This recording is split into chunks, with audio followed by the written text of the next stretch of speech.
हम बात करेंगे बलूचिस्तान की, टीटीपी की। कैसे वहां पर लगातार पाकिस्तान पर अटैक्स हो रहे हैं और पाकिस्तान के नए फील्ड मार्शल जो बने हैं, जिनको फील्ड मार्शल कहा जा रहा है, उस पर बीएलए और टीटीपी कैसे लाल हो रहे हैं, क्या तैयारी कर रहे हैं फील्ड मार्शल को लेकर, आगे बताते हैं।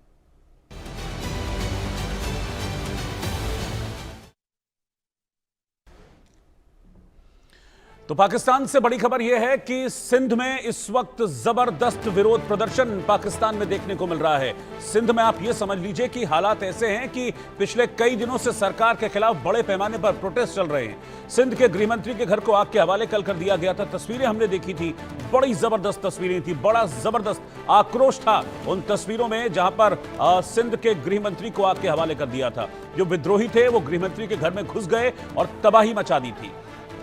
चोलिस्तान के रेगिस्तान में नहर बनाने पर ऐतराज जाहिर किया गया। इस बात को लेकर विरोध भड़का और इतना भड़का कि उसकी आग में सिंध के गृहमंत्री का घर जल गया। नहर परियोजना से सिंध का पानी छीनने का डर है यहां के लोगों को और इसीलिए ये लोग लगातार हिंसक होते जा रहे हैं। हालांकि बीच में शहबाज शरीफ की तरफ से आश्वासन दिया गया था सरकार की तरफ से, लेकिन सिंध वालों को शहबाज के आश्वासन पर बिल्कुल भी भरोसा नहीं है और इसीलिए हिंसक प्रदर्शन हो रहे हैं। अभी तक तो नॉर्मल प्रदर्शन चल रहे थे, पिछले कुछ दिनों से हमने देखा था पानी को लेकर, लेकिन कल के एपिसोड के बाद से, कल की डेट के बाद से प्रदर्शन हिंसक और बड़े जबरदस्त उग्र होते जा रहे हैं।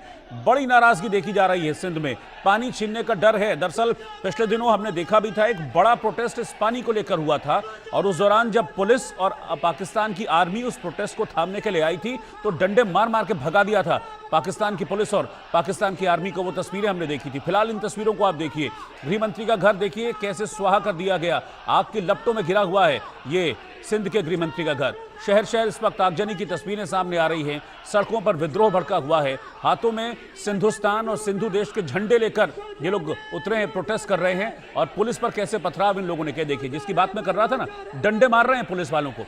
ये पुलिस वाले आए थे विद्रोह थामने के लिए, हाथ में डंडे लेकर, बंदूकें लेकर, इन्हीं के डंडे और बंदूकें छीनकर इनको धो दिया पाकिस्तान में। आप देखिए ये सिंध की तस्वीरें हैं। तो ये चार तस्वीरें आपको बता रही हैं कि सिंधुस्तान कैसे अपनी आज़ादी की मांग कर रहा है और इस दौरान कई ऐसे मुद्दे हैं जिसको लेकर सरकार से टकराव है और वो टकराव इतना जबरदस्त हुआ कि कहते हैं ना, धो डाला पाकिस्तान की पुलिस और पाकिस्तान के आर्मी के जवानों को।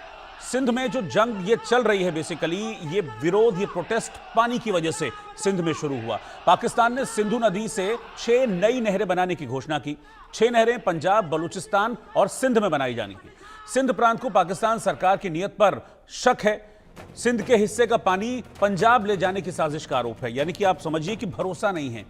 सिंध के लोगों को लगता है कि ये नहर बनाने के बहाने जो पानी हमारे यहाँ मिल रहा है, हमारे खेतों की सिंचाई कर रहा है, हमारी प्यास को बुझा रहा है, ये धीरे से पंजाब ले जाएंगे। क्योंकि पंजाब जो है वो शहबाज को भी प्यारा है और पंजाब जो है वो मुनीर को भी प्यारा है। उनको ऐसा लगता है कि हमारा पानी छीनने की कोशिश कर रही है हमारी सरकार। पंजाब की 1.9 मिलियन हेक्टेयर बंजर जमीन सींचने का प्लान है। सिंध में 40% पानी की कमी है और पंजाब प्रांत में सिर्फ 15% पानी की कमी है। तो अब इन लोगों को ऐसा लगता है कि ये पंजाब की जो पानी की कमी है उसको तो पूरा कर देंगे, लेकिन उससे इनके हिस्से का पानी छिन जाएगा, जो नहरें बनाने की बात हो रही है। और इसी बात को लेकर ये प्रोटेस्ट हो रहा है। उन्हें डर है कि कहीं ऐसा ना हो कि शहबाज और मुनीर के चलते जो सिंध है प्रांत पाकिस्तान का, वो प्यासा रह जाए। इस बात को लेकर जबरदस्त नाराजगी वहां पर भड़की हुई है और इसी बीच मांग लगातार हो रही है एक अलग देश की।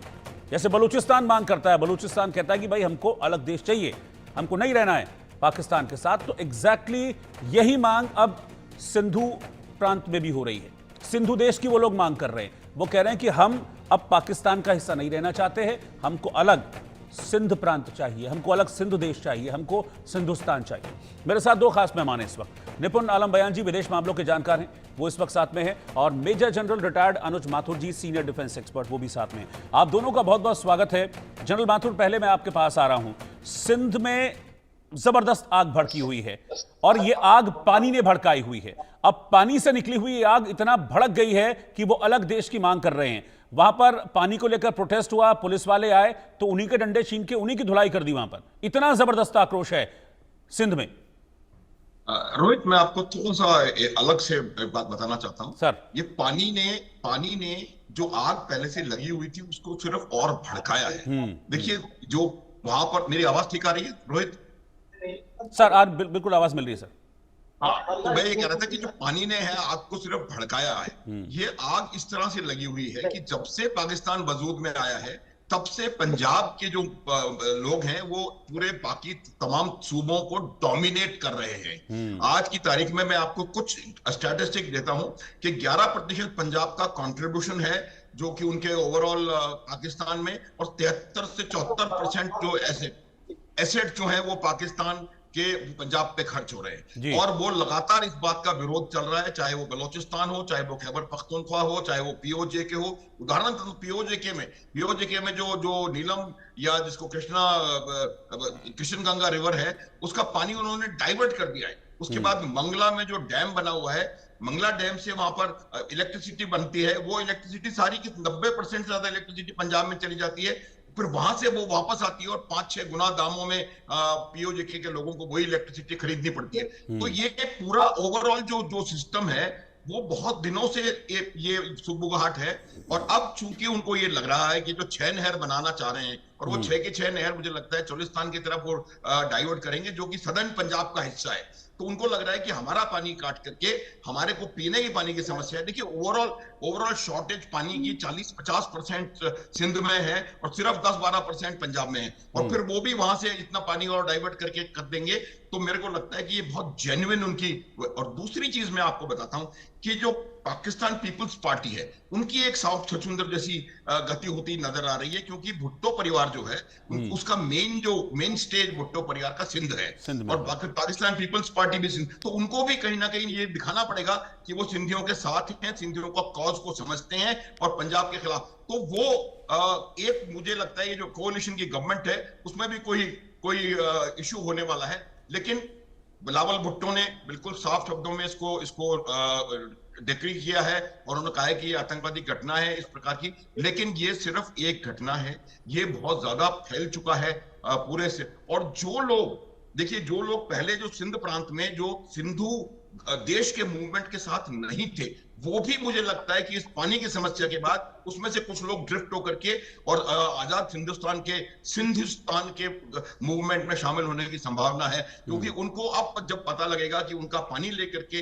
पंजाब को दिया जा रहा है और पंजाब को उसका फायदा होने वाला है, तो वो भी उसमें से भी कुछ लोग आकर के इसमें मिलेंगे। और अब आप देखिएगा कि ये पूरा का पूरा मूवमेंट और ज्यादा जोर पकड़ेगा, और मुझे लगता है शायद थोड़ा और हिंसक हो जाए। हम चाहते नहीं है किसी भी जगह पर हिंसा हो, लेकिन ये होके रहेगा, क्योंकि इन्होंने सारे हाईवेज बंद कर दिए हैं, हाईवेज के ऊपर ये लोग जाके बैठे हुए हैं। और ये शुरुआत उसी से हुई थी कि जब हाईवे पे प्रदर्शन हो रहा था तो वहां पर पुलिस ने गोलियां चलाई और 2-3 लोग मारे गए, उसके बाद वो भीड़ हिंसक हो गई।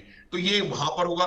बलोचिस्तान में लगातार दबाव बढ़ता चला जा रहा है। बलोचिस्तान ने तो अपने आप को इंडिपेंडेंट घोषित कर ही दिया है। उसके अलावा पीओजेके और खैबर पख्तूनख्वा में भी यही परेशानी बहुत तेजी से उभर करके आ रही है, और इसमें सब सिर्फ आग में घी डालने का काम किया है। सिंधु घाटी के सिंधु जल परियोजना का जो हमने जो समझौता निरस्त किया है, उससे सब ज्यादा परेशानी होने वाली है। अब गर्मी का समय आ रहा है, मई जून के महीने में, अगर उस समय पानी का प्रवाह अगर 20-25% भी कम हो गया पाकिस्तान में, तो सिंध और बलोचिस्तान तक आते आते बहुत ज्यादा परेशानी इन लोगों को का सामना करना पड़ेगा। और फिर आप देखिएगा कि ये और उग्र रूप धारण करेगा। तो आने वाला समय मेरे हिसाब से पाकिस्तान के लिए बहुत ज्यादा कठिन होने वाला है। बिल्कुल। निपुण आलम बयान जी भी है मेरे साथ। निपुण जी, जो चीजें निकलकर सामने आ रही हैं उसमें लैक ऑफ ट्रस्ट जो है वो सबसे ज्यादा दिख रहा है, यानी कि पाकिस्तान की जनता को अपनी सरकार पे भरोसा नहीं है, और यही वजह है कि ये दूरी सरकार और पब्लिक के बीच में बढ़ रही है।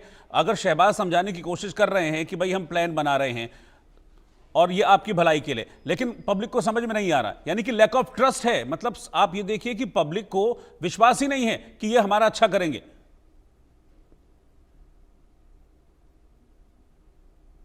देखिए, आपने बिल्कुल एक बात सही कही। पाकिस्तान के जब से निर्माण हुआ, पाकिस्तान के निर्माण से लेके आज तक, चाहे हम बात करें आपका बंगाल में, हम बात करते हैं बलूचिस्तान की बात करते हैं, खैबर पख्तूनख्वा की बात करते हैं, या सिंध की बात करते हैं, यहाँ पर हमेशा एक इथनिक कॉन्फ्लिक्ट रहा। वो इथनिक कॉन्फ्लिक्ट जो है गैर वक्त क्या करता है, वो कम करता है।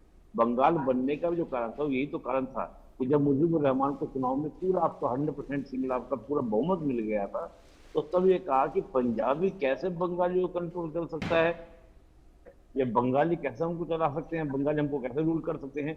इसी बात पर क्या था कि वहां पर ऑपरेशन सर्चलाइट और फिर आप बांग्लादेश की घोषणा हुई और फिर आप जानते हैं रास्ते का पूरा प्रकरण फिर 72 में शिमला समझौता। ये स्थिति आपका सिंध के साथ भी है। देखिए, आप सोचिए, पंजाब जो पूरा प्रोविंस है, मैं कहूँ कि ये पूरा देश की सरकार नहीं है बल्कि पंजाब की सरकार है। और पंजाब की सरकार पूरे पाकिस्तान को गवर्न करने का प्रयास करती है कि पंजाब के लोग कैसे रिच हो, पंजाब के लोगों को कैसे फैसिलिटीज मिले, उसके लिए पाकिस्तान की सरकार क्या करती है, काम करती है, चाहे वहां पे आर्मी रूल हो या आपका पॉलिटिशियन रूल हो। और देखिए, सिंध के लोगों की क्या मांग है, जल ही जीवन है, पानी की बात कर रहे हैं। और थोड़ा सा मैं कहूंगा कि अगर हम इसकी ज्योग्राफी में नजर डालेंगे, देखिए, जब हम बात करते हैं कि भारत के अंदर जब मानसून आता है तो वो केरल बंगाल केरल से स्टार्ट होकर फिर बंगाल से होते हुए दिल्ली करता है। थोड़ा बहुत बारिश पंजाब में होती है और कुछ ही कम परसेंटेज का जो बारिश है वो आपका सिंध में देखने को मिलता है।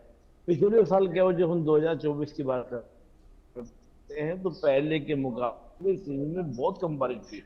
तो सिंध को एक ही पर डिपेंड करता है, वो केवल इन वाटर के पानी के ऊपर डिपेंड करता है। उनका रिजर्व इलाका है, चलो उसके लिए एक रिवर प्रोजेक्ट फाइनल करता है कि हम 6 कनाल बनाएंगे ताकि वहां पर हम क्या कर सके, एग्रीकल्चर कर सके, जिससे पंजाबी लोगों को बेनिफिट हो सके। तो ये बात तो सिंधियों के लिए तो आप सीधा पैसा में अपने लिए तो आप खेती के लिए प्रोजेक्ट के लिए, लेकिन ऊपर से आप क्या कर रहे हैं, सिंध के लोगों को तो आप पानी आने पीने तो आपका मखरूफ कर देंगे, यानी उनको रहन पानी। निपुण जी, मैं आपके पास लौटता हूं, थोड़ा सा आपके ऑडियो में इशू आ रहा है, नेटवर्क में इशू आ रहा है, मैं आपके पास वापस लौटूंगा। इस बीच एक ब्रेकिंग न्यूज आ रही है, वो ब्रेकिंग न्यूज में बताता हूं, फिर मैं आपके पास आता हूं। आपका थोड़ा ऑडियो में इशू आ रहा है। बड़ी खबर पाकिस्तान से एक और ये आ रही है कि पाकिस्तान में सिर्फ सिंध प्रांत नहीं है, कई और ऐसे पाकिस्तान के प्रांत हैं, वहां जबरदस्त इस वक्त हुकूमत के खिलाफ बगावत है और लोग अपनी सरकार के खिलाफ सड़कों पर उतरे हुए हैं। सिंध के अलावा बलूचिस्तान, खैबर पख्तूनख्वा में भी विरोध जबरदस्त तरीके से तेज होता जा रहा है। बलूचिस्तान में पाकिस्तानी सेना पर बलूच लड़ाके भारी पड़ रहे हैं। पाकिस्तानी सैनिकों को चुन चुनकर बीएलए मौत के घाट उतार रही है। बीएलए और पाकिस्तानी सेना का संघर्ष कोई नया नहीं है, बहुत पुराना ये संघर्ष काफी वक्त से चला आ रहा है। और ये सीधा आरोप है बलूचिस्तान के लोगों का कि ये जो हमारी संस्कृति है उसको नष्ट कर रहे हैं, बर्बाद कर रहे हैं, जो हमारे खनिज हैं वो बर्बाद कर रहे हैं, चीन की एंट्री करा रहे हैं, चीन को सारा का सारा हमारा जो खनिज है वो ले जाने दे रहे हैं। इस बात को लेकर प्रोटेस्ट लगातार चल रहे हैं। 3 तस्वीरें देखिए और ये 3 तस्वीरें पाकिस्तान की इस वक्त हकीकत आपको बता रही हैं। पहली सिंध की तस्वीर, दूसरी बलूचिस्तान की और तीसरी खैबर पख्तूनख्वा की तस्वीर आप देखिए। और ये तीनों तस्वीरें देखकर आपको सिर्फ एक चीज समझ में आएगी, वो है विद्रोह, वो है विरोध, और विरोध अपनी ही सरकार और अपनी सेना के खिलाफ। सिंध में झंडे लहरा रहे हैं, वो कह रहे हैं कि हमें सिंधु देश चाहिए, हमें सिंधुस्तान चाहिए। बलूचिस्तान अपनी आजादी की मांग कर रहा है, वहां पर सरकारी इमारतों पर बलोच के झंडे लहराते हुए देखे जा सकते हैं। पाकिस्तान के झंडे हटा दिए गए वहां की सारी सरकार की इमारतों से, और वहां लगातार प्रोटेस्ट होता जा रहा है। उनका कहना है कि महरंग बलोच को बेवजह इन्होंने पकड़ा हुआ है, बलूचिस्तान के जो युवा हैं उनको बर्बाद कर रहे हैं, उनको मारते हैं, उनकी लाशें तक हम लोगों को नसीब नहीं होती हैं। और तीसरी तस्वीर आप देखिए खैबर में, कितना बड़ा प्रोटेस्ट खैबर पख्तूनख्वा में। खैबर में भी टीटीपी और पाकिस्तानी सेना के बीच जंग लगातार चलती रहती है और पाकिस्तानी सेना फिर चाहे बलूचिस्तान हो चाहे खैबर हो वहां हमेशा 19 साबित होती है। और ये जो टीटीपी के लड़ाके हैं या बलूचिस्तान के लड़ाके हैं वो हमेशा पाकिस्तान की सेना पर भारी पड़ते हैं। तो ये 3 तस्वीरें इस वक्त पाकिस्तान में जो पब्लिक के बीच सरकार के खिलाफ सुलगती हुई चिंगारी है उसकी तस्दीक ये 3 तस्वीरें कर रही हैं, सिंध, बलूचिस्तान और खैबर पख्तूनख्वा। और इसीलिए हम बार बार ये कहते हैं कि पाकिस्तान खंड खंड हो जाएगा, टुकड़े टुकड़े हो जाएगा, जिसका डर जो मौलाना फजलुर रहमान हैं उन्होंने पाकिस्तान की असेंबली में भी जाहिर किया था कि शहबाज तो न जाने कौन सी नींद सोए हुए हैं और ये नींद शहबाज की तब टूटेगी जब पाकिस्तान टूट जाएगा और कई टुकड़े पाकिस्तान के हो जाएंगे।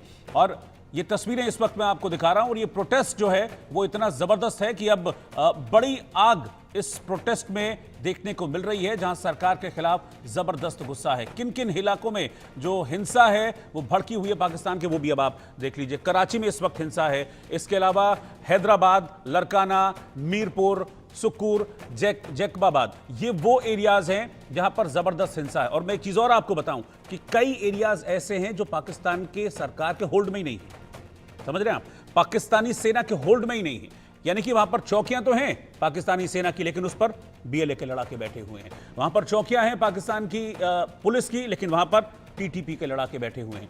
अभी आपने सिंध की तस्वीरें देखी कि कैसे पुलिस वालों के हाथों से डंडे छीनकर उन्हीं की पिटाई वहां पर की जा रही। तो ये है वो गुस्सा, और ये मैं जिसको कह रहा था ना कि लैक ऑफ ट्रस्ट डेफिसिट, अपनी सरकार पर भरोसा नहीं है, और इसीलिए इस संघर्ष की नौबत आ रखी है कि ये लोग आमने सामने की लड़ाई को भी, आप समझिए कि सरकार से जब पब्लिक आमने सामने की लड़ाई को तैयार हो जाए तो उस देश की क्या परिस्थिति है, उस देश की क्या स्थिति है।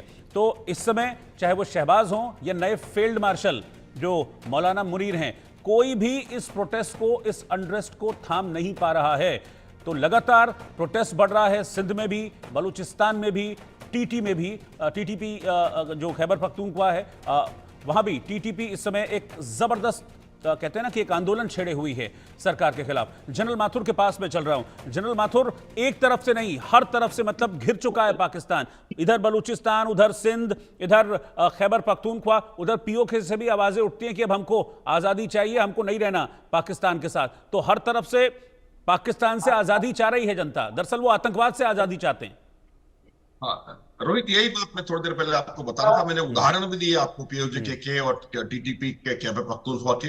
एक चीज हम और भूल रहे हैं, हाँ, ये जो गिलगित बाल्टिस्तान का इलाका है, वहां भी आवाजें उठ रही हैं पाकिस्तान की सेना के खिलाफ। वहां से आवाजें, यहां तक पहुंचने में थोड़ा समय लगता है मुझे लगता है, लेकिन वहां भी आवाजें उठ रही हैं। ये देखिए पूरा जो विरोध नजर आ रहा है, वो विरोध पाकिस्तान के खिलाफ, पाकिस्तानी पंजाबी डोमिनेटेड आर्मी के खिलाफ और पाकिस्तान के पंजाब के खिलाफ ये है। क्योंकि ये आपको मैंने आपको सांख्यिकी स्टैटिस्टिक्स बताई थी कि किस प्रकार से पंजाब डोमिनेट करता रहा है। आप देखिए, जब आपके कोई जेन्युइन डिमांड, अब ये जो 6 नहरें बनने का वो है प्रपोजल, 215 करोड़ या पता नहीं कितने करोड़ का है, वो भी कहीं पाकिस्तान की आर्मी को उसका कॉन्ट्रैक्ट जाने वाला है। तो ये उनको वहां के लोगों को पूरी तरह से पता लग गया है कि पाकिस्तान की जो उनकी आवाम है वो जानती है कि पाकिस्तान का अगर आज की परिस्थिति में कोई अहित चाहने वाला या कोई दुश्मन पाकिस्तान का है, तो वो पाकिस्तान की खुद की अपनी आर्मी है, मौलाना मुनीर साहब की जो फौज है वो है। और देखिए, जो फौजें हारा करती हैं तो ऐसे कोई कुछ नहीं करके दिया है इन्होंने, और इनको प्रमोशन मिल गया है। तो ये भी इस बात को दर्शाता है कि जो पाकिस्तान की आर्मी का जो इमेज जो पाकिस्तान की आवाम से निकल रहा था, उनके हाथ से छूट रहा था, उनका विश्वास जो है आर्मी के ऊपर से हटता जा रहा था, तो उसको बनाए रखने के लिए, क्योंकि आपको प्रमोशन तब मिलता है जब आपने जीता हो। जीत तो उनको नजर नहीं आ रही, तो उनको दिखाने के लिए कि उनकी आर्मी इसमें जीती है, उन्होंने मुनीर साहब को फील्ड मार्शल, या जो भी फील्ड मार्शल आप कह रहे हैं, बिल्कुल सही कह रहे हैं एक्चुअली, फील्ड मार्शल, तो वो बना दिया। अब आप देखेंगे इतिहास इनका क्या कहता है। एक और इसके पहले फील्ड मार्शल बने थे जिन्होंने 2 साल के भीतर आकर के पूरे पाकिस्तान पर मार्शल लगा के पूरा पाकिस्तान पर कब्जा लिया था। और मुझे कुछ ना कुछ इस प्रकार की चीज आने वाले टाइम पर होती नजर आ रही है। लेकिन एक बात मैं बता दूं कि ये जो 4-5 जगह से आवाजें उठ रही हैं, ये दबने वाली नहीं है। अब इन्होंने एक नया डायमेंशन अख्तियार कर लिया है। अभी आप देखें, अगर आप इसका ब्रेकअप देखेंगे कि कौन कौन इस सिंध के मूवमेंट में शामिल था, वहां के राजनीतिक दल, धार्मिक संगठन, एक्टिविस्ट, वकील और बिजनेसमैन, हर प्रकार के लोग, तो पूरा क्रॉस सेक्शन जो सिंध का है, जो मैं यही बता रहा था आपको कि जो पहले कहीं ना कहीं कुछ लोग पाकिस्तान के साथ थे, वो भी इस पानी की वजह से उनसे दूर ड्रिफ्ट होकर के जा रहे हैं। एटलीस्ट जो फेंस सिटर्स थे वो श्योरली सिंधी मूवमेंट के साथ जुड़ने वाले हैं। और बलोचिस्तान का तो आपने स्वयं बता दिया कि किस प्रकार से वहां पर हालात खराब हैं। टीटीपी इनको छोड़ने वाला नहीं है, क्योंकि टीटीपी का बिल्कुल क्लियर एजेंडा है, और वो पाकिस्तान की आर्मी को वहां से हटा करके और एक शरिया वाली सरकार पाकिस्तान में बैठाना चाहते हैं। लेकिन अब मेरे को ऐसा लग रहा है कि पाकिस्तान में एक सरकार रहने के समय कुछ कम रह गया है, और पाकिस्तान थोड़े दिनों में छिन्न भिन्न होता नजर आएगा हमको। और ये बात जो हमारे देश में उठ रही कि हमने क्यों नहीं तोड़ा, देखिए वो पाकिस्तान अपने आप टूट के हमारी गोदी में गिरने वाला है। हमें कुछ करने की आवश्यकता है नहीं। वो आपस में इतना ज्यादा उन्होंने पिछले 60-70 सालों में परेशानी खड़ी कर दी है अपने स्वयं के लिए, कि अब उनके पास कोई चारा नहीं है। चीन को ये लोग नहीं छोड़ने वाले, चाहे वो बलोचिस्तान हो चाहे वो सिंध हो।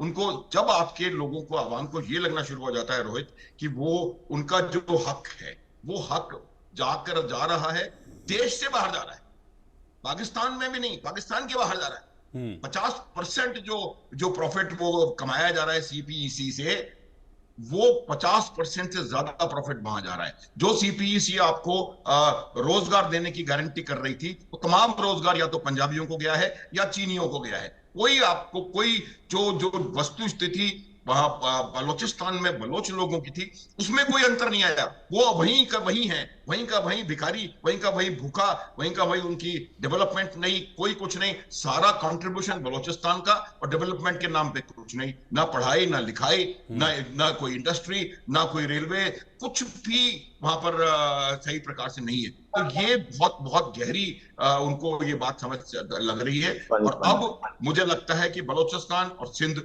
they are fast approaching a point of no return.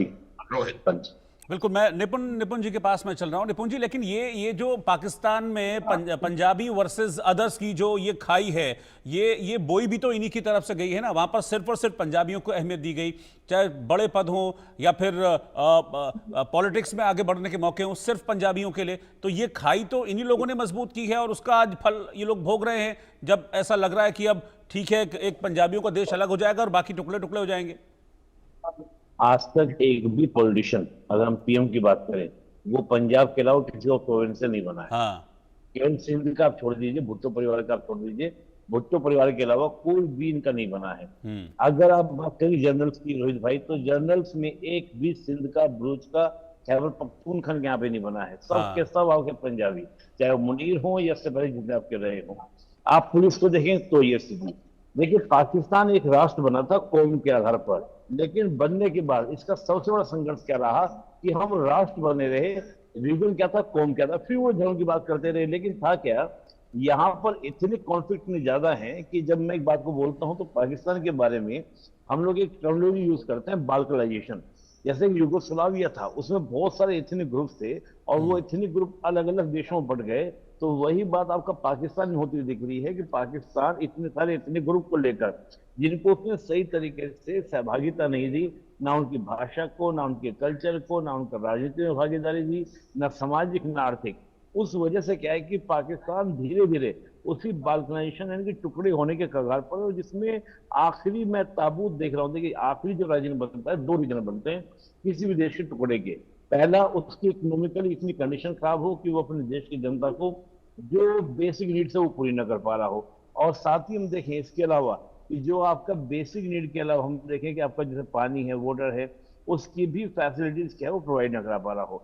तो पाकिस्तान के साथ जो स्थिति है, वो स्थिति है इन दोनों ही कंडीशन पर है कि ना तो वो बेसिक नीड यानी कि पानी की जब हम बात कर रहे हैं, पानी पूरे भाई जल ही जीवन है, कहते हैं जल ही जीवन है, तो वो जल ना दे पा रहा हो। और दूसरा आपका इकोनॉमिकल कंडीशन, तो ये कंडीशन जो है पाकिस्तान के लिए फेल ओवर की और आखिरकार उसको टुकड़े कराने की ओर लेकर जाएगी।